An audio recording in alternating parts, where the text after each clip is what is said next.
नमस्कार, आवाज समाचार में आप सभी का स्वागत है। मैं हूं सीमा। खबरों की शुरुआत करते हैं। सबसे पहले नजर डाल लेते हैं हेडलाइंस पर। झारखंड के पूर्व मुख्यमंत्री शिबू सोरेन का निधन, पीएम मोदी सहित कई नेताओं ने दी श्रद्धांजलि। राहुल गांधी के बयान पर सुप्रीम कोर्ट ने लिया सख्त रुख, पूछा क्या आपके पास ठोस दस्तावेज हैं। दिल्ली में महिला सांसद से स्नैचिंग का मामला, चाणक्यपुरी में वॉक के दौरान एमपी सुधा की चेन खींची। वाराणसी में गंगा का कहर, 44 गांव और 24 मोहल्ले जलमग्न, अंतिम संस्कार के लिए नहीं बची जगह। और यमन में समुद्री तट के पास हुआ दर्दनाक हादसा, 68 प्रवासियों की मौत, 74 लापता। और अब खबरें विस्तार से। झारखंड मुक्ति मोर्चा के संस्थापक और संरक्षक, झारखंड के पूर्व मुख्यमंत्री शिबू सोरेन का आज सुबह दिल्ली के सर गंगाराम अस्पताल में निधन हो गया। वो लंबी बीमारी से, किडनी संबंधित बीमारी से पीड़ित थे और पिछले 1 महीने से लाइफ सपोर्ट सिस्टम पर थे। लगभग 1.5 महीने पहले उन्हें स्ट्रोक भी आया था। इसके निधन की पुष्टि झारखंड के मुख्यमंत्री और उनके बेटे हेमंत सोरेन ने की है। ये एक भावुक संदेश लिखा। उन्होंने लिखा कि आदरणीय दिशोम गुरुजी हम सभी को छोड़कर चले गए हैं। प्रधानमंत्री नरेंद्र मोदी ने शिबू सोरेन को श्रद्धांजलि देते हुए सोशल मीडिया पर लिखा, शिबू सोरेन एक जमीनी नेता थे जिन्होंने जन सेवा के क्षेत्र में निरंतर समर्पण के साथ अपनी पहचान बनाई। वहीं रक्षा मंत्री राजनाथ सिंह ने भी शोक व्यक्त करते हुए लिखा है, शिबू सोरेन झारखंड के उन कद्दावर नेताओं में गिने जाते थे जिन्होंने समाज के कमजोर वर्गों के लिए और अधिकारों और सशक्तिकरण के लिए आजीवन संघर्ष किया। वहीं लालू प्रसाद यादव ने भी उन्हें श्रद्धांजलि दी है। उनके निधन से पूरे देश में शोक की लहर है। सुप्रीम कोर्ट ने राहुल गांधी के बयान पर सख्त रुख अपनाया है। कोर्ट ने पूछा है कि क्या उनके पास बयान को साबित करने के लिए कोई ठोस दस्तावेज है। जस्टिस दीपांकर दत्ता ने कहा है कि अगर आप नेता प्रतिपक्ष हैं तो ऐसी बातें सदन में करें, सोशल मीडिया पर क्यों करते हैं। उन्होंने पूछा कि आपको ये कैसे पता चला कि 2000 वर्ग मीटर क्षेत्र चीन के कब्जे में चला गया है। कोर्ट ने कहा कि एक सच्चा भारतीय ऐसा नहीं कहेगा। राहुल गांधी को राहत देते हुए कोर्ट ने उनके खिलाफ चल रहे ट्रायल पर फिलहाल रोक लगा दी है। सुप्रीम कोर्ट ने नोटिस जारी कर 3 हफ्ते बाद अगली सुनवाई तय की है। आपको बता दें कि इससे पहले इलाहाबाद हाई कोर्ट ने भी राहुल गांधी को फटकार लगाई थी। हाई कोर्ट ने कहा था कि बोलने की आजादी की भी कुछ सीमाएं होती हैं और आप सेना का अपमान नहीं कर सकते। ये मुकदमा सीमा सड़क संगठन के पूर्व डायरेक्टर उदय शंकर श्रीवास्तव द्वारा दर्ज कराया गया था। आपको बता दें कि याचिकाकर्ता का आरोप है कि राहुल गांधी ने भारत जोड़ो यात्रा के दौरान चीनी सैनिकों द्वारा भारतीय सैनिकों की पिटाई का जिक्र किया था। सुप्रीम कोर्ट ने फिलहाल राहुल गांधी को राहत देते हुए निचली अदालत में मानहानि मामले की कार्रवाई पर रोक लगा दी है और सुनवाई के लिए 3 हफ्ते के बाद का समय तय किया है। दिल्ली के सबसे वीआईपी इलाके में शुमार चाणक्यपुरी से एक हैरान करने वाली खबर आई है। यहां तमिलनाडु से सांसद सुधा के साथ झपटमारी की वारदात हुई है। बताया जा रहा है कि सुधा सांसद तमिलनाडु भवन में ठहरी हुई थी और सुबह वॉक पर निकली थी। तभी एक बाइक सवार बदमाश उनकी चेन झपट कर फरार हो गया। ये घटना उस इलाके में हुई है जिसे हाई सिक्योरिटी माना जाता है। चाणक्यपुरी में कई देशों के दूतावास और वीआईपी रेसिडेंस मौजूद हैं। ऐसे में इस तरह की वारदात ने दिल्ली पुलिस की सुरक्षा व्यवस्था पर सवाल खड़े कर दिए हैं। फिलहाल दिल्ली पुलिस ने मामला दर्ज कर लिया है और सीसीटीवी फुटेज खंगाले जा रहे हैं। आरोपियों की तलाश में कई टीमें लगा दी गई हैं। वाराणसी में गंगा नदी इस वक्त रौद्र रूप में नजर आ रही है। हालांकि इतने बिगड़ चुके हैं कि शहर के 24 मोहल्ले और 44 से ज्यादा गांव पूरी तरह से जलमग्न हो गए हैं। 1 लाख से ज्यादा लोग बाढ़ की चपेट में हैं। हरिश्चंद्र घाट पर अंतिम संस्कार के लिए अब जगह तक नहीं बची है और मणिकर्णिका घाट पर शवों को नाव से शमशान की छत तक पहुंचाया जा रहा है। गंगा का जलस्तर खतरे के निशान से 63 सेंटीमीटर ऊपर है। 80 घाट, शीतला घाट और दशामेघ घाट के पास सड़कें पानी में डूबी हैं। रामनगर दुर्ग तक पानी पहुंच चुका है। 80 और वरुणा नदियों के जरिए कई कॉलोनियां बाढ़ में घिर चुकी हैं। नगवा नाला से पानी संकटमोचन मंदिर के पीछे तक पहुंच गया है, जिससे रास्ता पूरी तरह से बंद हो गया है। आसपास के दर्जनों मोहल्लों में पानी घुसने का खतरा भी बना हुआ है। प्रशासन ने गोपी राधा विद्यालय और अन्य राहत शिविरों में परिवारों को शिफ्ट किया है, लेकिन हालात हर घंटे बिगड़ते जा रहे हैं।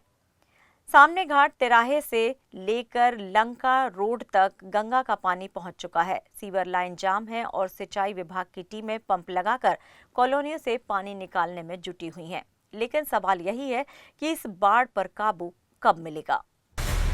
यमन में समुद्र तट के पास एक दर्दनाक हादसा हुआ है। समुद्र में एक नौका पलट जाने से उसमें सवार अफ्रीका के कम से कम 68 प्रवासियों की मौत हो गई है। संयुक्त राष्ट्र प्रवासन एजेंसी ने बताया है कि इस घटना में 74 अन्य लोग लापता हैं। इथियोपिया के 154 प्रवासियों को ले जा रही नाव यमन के अबियान प्रांत के तटीय क्षेत्र में पलट गई। नाव दुर्घटना में केवल 12 प्रवासी ही बच पाए हैं। 54 प्रवासियों के शव खानफर जिले में किनारे पर पाए गए। 14 अन्य एक अलग स्थान पर मृत पाए गए। लापता लोगों को मृत मान लिया गया है। यह हादसा प्रवासी संकट की गंभीरता को दिखाता है। यमन पूर्वी अफ्रीका और हॉर्न ऑफ अफ्रीका से खाड़ी अरब देशों में काम के लिए पहुंचने वाले प्रवासियों के लिए एक प्रमुख मार्ग है। तस्कर अक्सर खतरनाक नावों पर प्रवासियों को ले जाते हैं। हाल के महीनों में यमन के तट पर जहाजों के डूबने से सैकड़ों प्रवासी मारे गए हैं या फिर लापता हो गए हैं। एक रिपोर्ट के अनुसार 2024 में 60,000 से अधिक प्रवासी यमन पहुंचे। ये हादसा इस मार्ग की खतरनाकता को उजागर करता है। और आवाज समाचार में यहां लेंगे एक छोटा सा ब्रेक। आप बने रहिए हमारे साथ।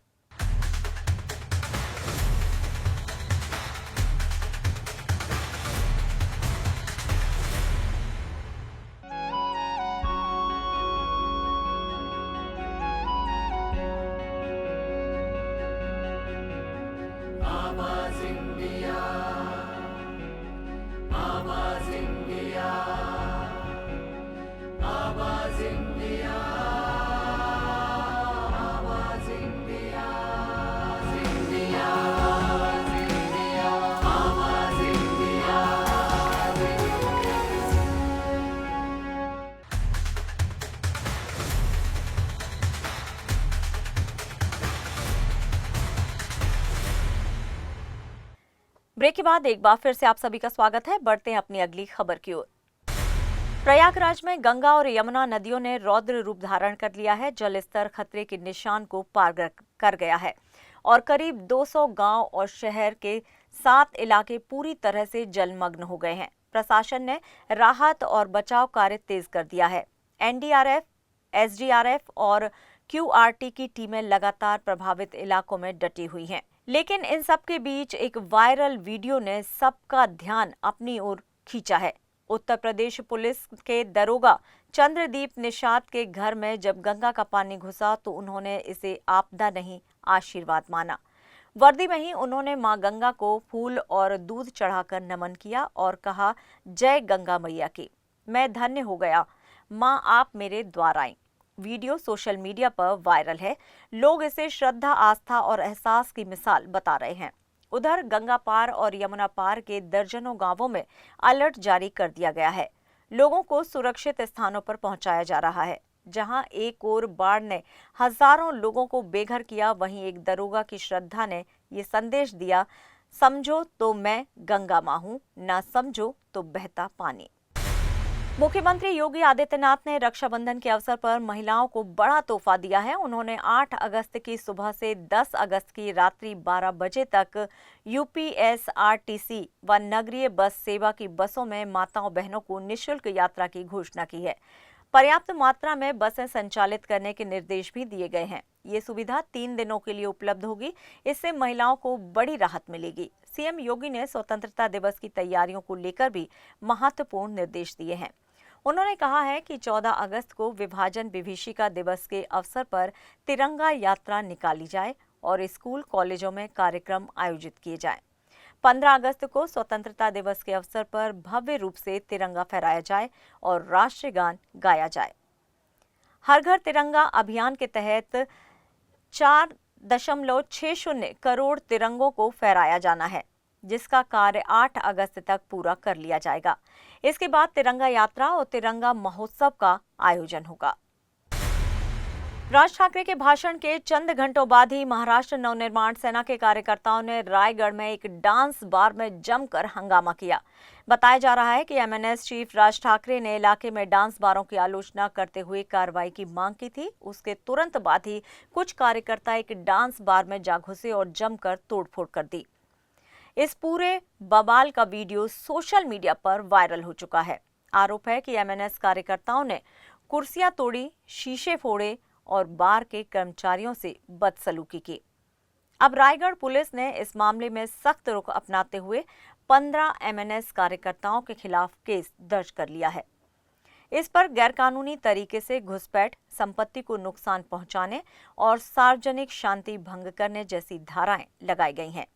पुलिस का कहना है कि सीसीटीवी फुटेज के आधार पर और पहचान की जा रही है।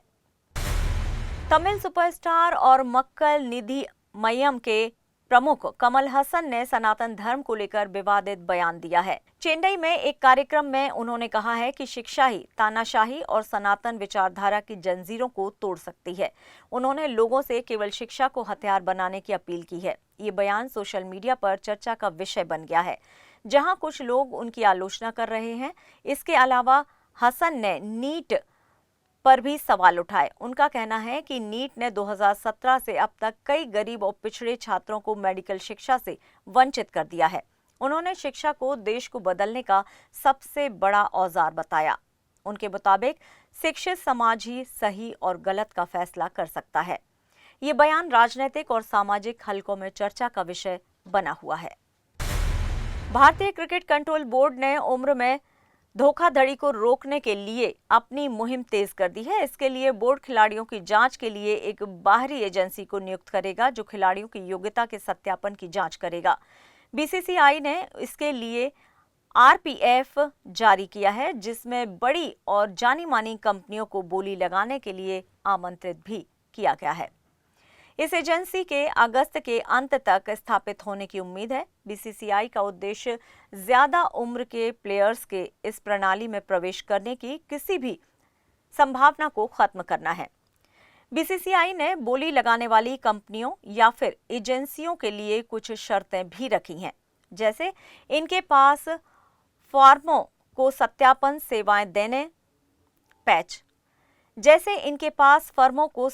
सेवाएं देने का कम से कम 3 साल का अनुभव हो और भारत में नेटवर्क या सभी राज्यों और केंद्र शासित प्रदेशों में भौतिक और डिजिटल दोनों तरह से सत्यापन करने की क्षमता होनी चाहिए।